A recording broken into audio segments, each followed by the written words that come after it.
Халық, елім бұл жерде сатырдың ұшындай сауырды болып тұрғанына біз дағы шүгірдейлі. Денсаулығы чын болып тұрсын. Бұл әрбір еркек кішін башына келе тұрған жұмыс екен, мұны дағы көтеріп біліп атар. Мұны біздің атауыз десек болады. Сооронбай Баркевич мүшірігіне тынчырақ, ақылыменен ұшыншалық елді билатпай, сықтатпай, баласынан айырылып атыр, апасынан айырылып атыр, атасынан айырылып атыр. Ушыны ойлап, бұл кішіні шығарып қойса айбай, мекеншілік болады діле. Ушыны ойланбайды. Емнеге біз ушыны Сооронбай әкеден күтіп атабыз ушыны сөзді.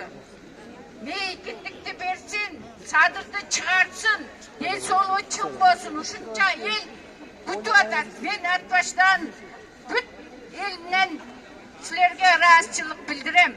Аман бол, садыр, ертең шығып кел. Егер шықпаса, ертеңден баштап бауырыз қайра ушындай чоң дүрбелеңге саламыз.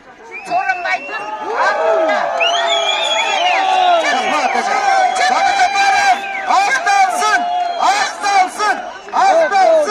Денсаулығы чын болып, ақылысы шығып келсін.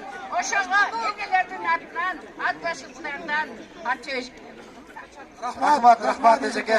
Абдан жақсы айттыңыз. Азыркы сөзді Кыргыз жаштарының дағы бір лидерлерінің бірі Барыз Урматтаған Мелис Асбеков инемізге береміз. Саламатсыздар, урматтуу Кыска нуска сүйлөйбүз, баарына сөз кезеги Туура, берели. кыска эле сүйлөйлү, себеби абдан көп сөздөр айтылды, ал сөздөрдүн баарына кошулам. Мен түз эле бүгүнкү күнү азыр ушул жерден президентке кайрылгым келип атат. Урматтуу президент, сиз же Райымды, же Садыр Жапаровдун Райымдуулугун колдоп бериңиз. Тандаңыз, же Райымдуулукту. Садыр Жапаровго боштоолдук.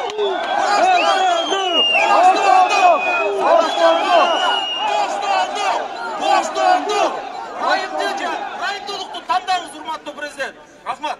Рахмат Мелис мырза.